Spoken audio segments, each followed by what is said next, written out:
नमस्कार. लक्ष्मीच्या पावलांनीमध्ये आज आपण पाहत आहोत पत्रकारांसमोर नयना खूप बोलत असते आणि तिला रोखण्यासाठी कलाने तिला घरामध्ये आणलेलं असतं आणि त्याच्यावरती खूप चिडलेली असते. तू मला घरात का घेऊन आलीस? तुझं काय नातं या घराशी? तू कोणत्या हक्काने इथे राहते? अडगळत आहेस? हे बोलणं आता आबांनी ऐकलेलं असतं आणि आबा तिला चोख उत्तर देतात. तू या घरात तिचाच पदर धरून आलेली आहे आणि तिच्यामुळेच तू आज ह्या घरात टिकली. तिच्या नखाची इसर तुला नाही. तू तर आमची आबरू ह्या वेशीला टांगून ठेवली तुझ्या त्या तोकड्या कपड्यांमधल्या फोटोनी. आणि तू कशी काय बोलतेस कलाला? तू कुठल्या अधिकाराने राहते? तू ह्या घरात तिच्यामुळेच आली आहे. ह्या घराची ती खरी लक्ष्मी आहे, मोठी सून आहे. तेव्हा नयना मात्र तिच्यावर खूप चिडते. बघ, तुझ्यामुळे हे सगळेजण मला कसे टोचून टोचून बोलत आहे. या सगळ्याला कारणीभूत कला फक्त तू आणि तूच आहे. तुझे हे सगळं सारखं पुढं पुढं करणं ह्या सगळ्यांना आवडतं आणि मी करत नाही म्हणून माझं सगळेजण राग करत असतात. फक्त आणि फक्त तुझ्यामुळे सगळेजण आज मला इतके बोलत आहे. आणि काला तिला म्हणते, असं का बोलतेस ताई? तिला खूप वाईट वाटतं आणि रडता रडता ती तिथून निघून जाते. सगळेजण तिला हाक मारत असतात पण काला खूप वाईट वाटलेलं असतं, कारण नयनाने तिचा खूप बेकार अपमान केलेला असतं. कारण तिला ती म्हणते, तू एक अडगळ आहे या घरात, कुणालाही नकोशी असलेली, कोणाला हवी हवी वाटत नाही. तुझ्या सासूनेही तुला स्वीकारलेले नाही. ह्या घरात तुझा गृहप्रवेशही तिने केलेला नाही. तू ह्या घरात बळजबरी घुसलेली आहे. कुठल्या अधिकाराने आणि काय नातं आहे तुझं या घराशी? या घरात कुठल्या नात्याने तू राहते? मी तरी या माझ्या नवऱ्याची बायको म्हणून आहे. इकडे आपल्याला असं पाहायला मिळतंय, संगीताला भेटायला तिच्या मैत्रिणी आल्या असतात आणि त्या येताना पेपर हातातच घेऊन आल्या. मग संगीता म्हणते, मी तुम्हाला पाणी आणते. त्या म्हणतात, नको, मला ना तुला एक गोष्ट दाखवायची आहे. तेव्हा ती चांदेकरांच्या ज्वेलरीचा फोटो आणि त्याच्यामध्ये असलेला कला आद्वेगचा फोटो दाखवते. खरंच किती सुंदर दिसते कला. आधीच सुंदर तर होतेच, तिचे दागिने कपड्यांनी ती किती सुंदर साजेशी दिसते. आणि हे सगळे फोटो आता संगीताही पाहत असते. तिला माहीतच नसतं असं काय घडलेलं आहे. काजलही सांगायला आलेले असते, बघितलास काच फोटो? तेच दाखवायला मी घरी आले. आपली कलाताई किती ग्रेट आहे, किती सुंदर दिसते. आपल्या कलाताईसारखी कोणी मुलगी इथे कोणी असूच शकणार नाही. असं कला मात्र कौतुक करत असताना तितक्या शेजारीन तिला म्हणते, खरंच तुमच्या मोठ्या मुलीने तुमचा खरंच खूप मान वाढवला आणि तिच्यापेक्षा मोठ्या मुलीने तुमचा मान सगळा घालवला. तुम्ही ना तिचे पहिलेच कान पिळायला हवे होते. ती चांगली वागली असते. तिच्या ह्या वागणीमुळे आज चांदेकरांची इज्जत गेली आणि आता असं घडल्यानंतर चांदेकर तिला घरामध्ये तरी ठेवतील का?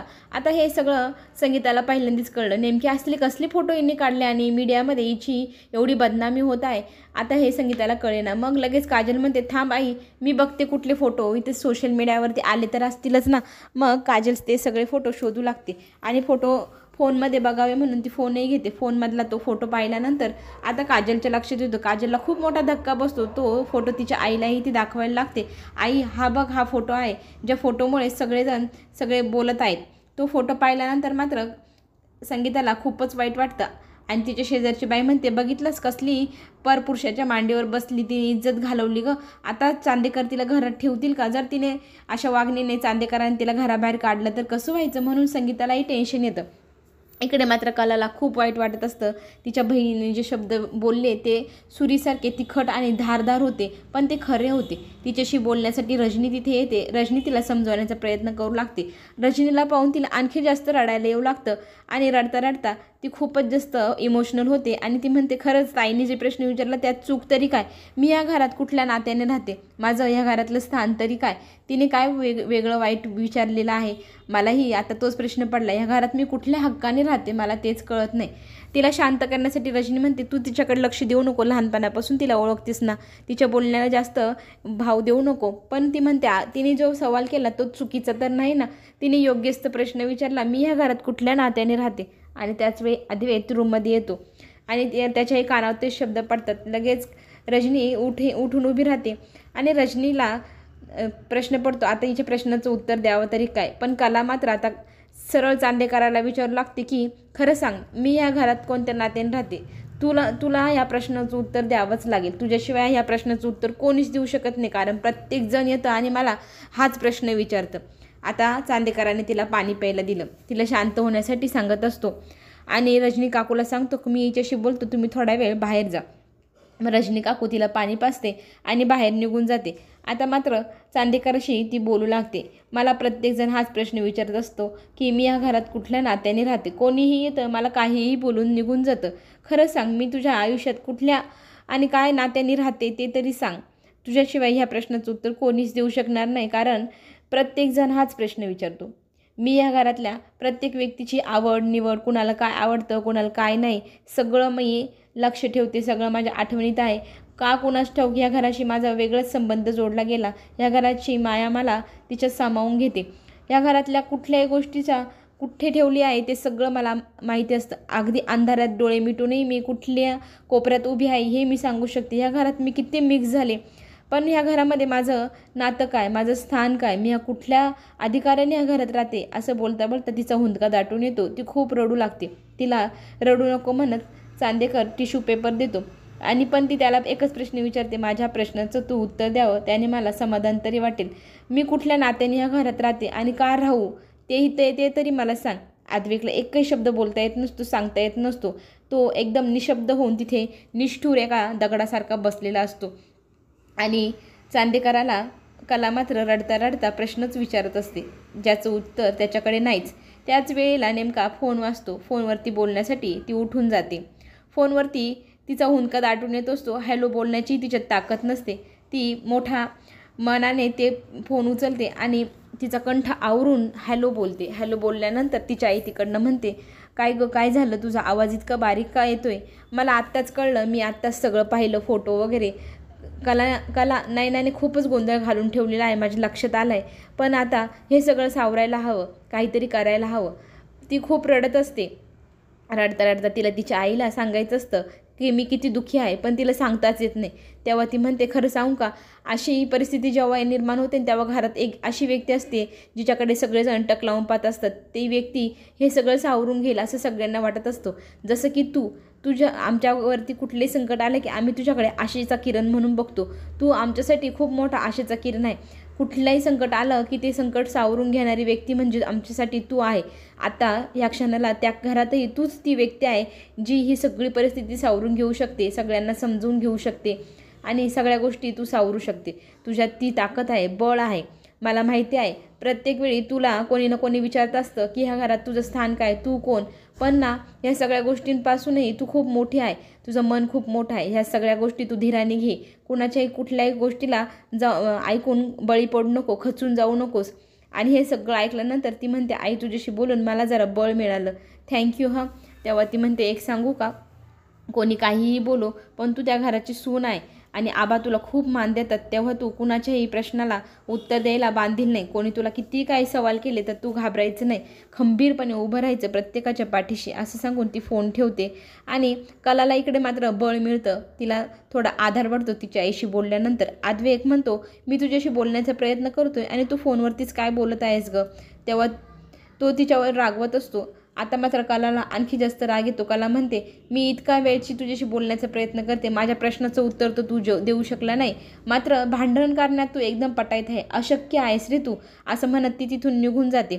आता मात्र आद्विकला काय बोलावं सुचेना. मी काय चुकीचं केलं आहे? मी तिच्याशी बोलण्याचाच तर प्रयत्न करत होतो. त्याच्या लक्षातच येत नाही त्याने काय चूक केली आणि काय करतोय. इकडे मात्र राहुल आणि रोहिणी खूप खुश आहे. त्यांनी केलेला हा सगळा प्रकार खरंच खूप छान होता. याने आबांच्या मनातनं नाही पार उतरून गेली. आता लवकरच आबा तिला घराच्या बाहेर फेकतील. इतकं सुंदर काम केलं बाळा तू, असं म्हणत त्या राहुलचं कौतुक रोहिणी करू लागते. तू जे केलं आहे त्यामुळे आता राहुल नयना आपल्या घरातनं नक्की जाणार. आबा तिला आपल्या घरातून ठेवणारच नाही. आता मात्र आपल्याला शांत बसता येणार नाही.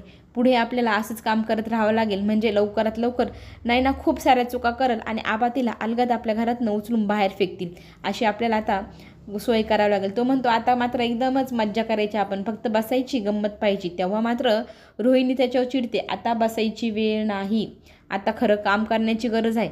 आता गप्प बसून चालणार नाही. आता आपल्याला पुढची स्ट्रॅटेजी ठरवायला लागेल.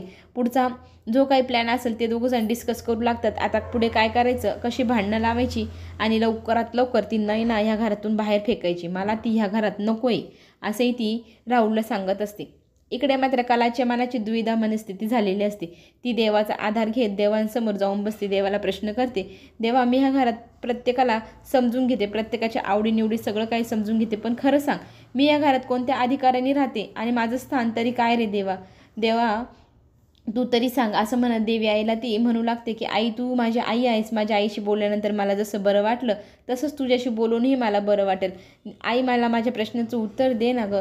मी ह्या घरात कुठल्या आणि कोणत्या अधिकाराने राहू. माझं स्थान ह्या घरामध्ये काय. असं म्हणत तिच्या डोळ्यातनं टिप टिप आसू गळत असतात आणि देवाजवळ ती मन शांत करण्यासाठी तिच्या मनातलं सगळं काही सांगू लागते. आणि प्रत्येकजण तिला तोच प्रश्न विचारतो, तू ह्या घरात नेमकी कोणत्या नावाने कोणत्या स्थानाने राहते. मला खरंच माझ्या प्रश्नाचं उत्तर हवं आहे गं. असं म्हणत ती देवांसमोर हात जोडते आणि देवाला प्रश्न करू लागते. आणि हे सगळं काही आबा दारात उभं राहून ऐकत असतात. आता आबाच तिच्या मनाची घालमेल संपवू शकतात. दुसऱ्या दिवशी कला झोपेतनं उठून आंघोळ वगैरे करून बाहेर सडा पाणी करायला जात असते. तितक्यात आबा तिला हाक मारतात. मग ती म्हणते, काय झालं आबा. मग तिला आबा सांगू लागतात, हे बघ तू ना आज बाहेर पाण्याचा सडा घालशील ना, त्याच्यात हळदी कुंकाचा पाण्याचाही सडा घे आणि हळदी कुंकाने मस्त अंगण धुवून काढ. म्हणजे आपल्या घरातली प्रत्येक संकटं बाहेर अशी पळून जातील की कधीच घरात येणार नाही. आणि आबांनी सांगितले म्हणून आता कला ही कुंकवाचा सडा पाण्याचा घालते. घरात येत असताना तिचा पाय अडकतो. ते पाय पुसणं आबांनीच तिथे ठेवलेलं असतं. त्या पाय पुसण्याला अडकून ती धडपडते. आधार घेण्यासाठी ती भिंतीवर हात टेकवते. नेमका तिचा कुंकवाचा हात असतो तो समोरच्या भिंतीवरती उमटला जातो आणि आबा लगेच म्हणतात, खरंच ह्या घराची मुख्य सून म्हणून जर कोणी असेल तर ती देवी आईने कौल दिला आहे. बघ तुझ्या कुंकवाच्या हाताचा सडा ह्या भिंतीवरतीही उमटला. तुझा लक्ष्मीचा हात बघ ह्या घरावरती आहे. ह्या घराची मुख्य सून तूच आहे. आता इथून पुढे जर तुला कोणी प्रश्न जर केला, तू या घरात कुठल्या आणि काय अधिकाराने राहते, तेव्हा तू प्रत्येक व्यक्तीला सांगायचं, मी ह्या घरात सून ह्या मोठ्या अधिकाराने राहते. कुणालाही घाबरायचं नाही. आणि कोणी विचारलेल्या प्रश्नाला कोणी काही उत्तर द्यायचं असेल तेव्हा त्यांना एकच उत्तर तू चोख द्यायचं, तू ह्या घरातली मोठी सून, करती सून, ह्या घरात तुझा मोठा मान आणि तूच ह्या घरातली सून राहणार. तेव्हा कोणी विचारलेल्या प्रश्नाचं इथून पुढे उत्तर तू देण्यास बांधील नाही. फक्त एकच उत्तर द्यायचं की तू ह्या घरातली मोठी सून आहे. पुढे जे काय होईल ते पाहण्यासाठी आपण पुन्हा भेटू. चॅनलला नक्की सबस्क्राईब करा, लाईक करा. धन्यवाद.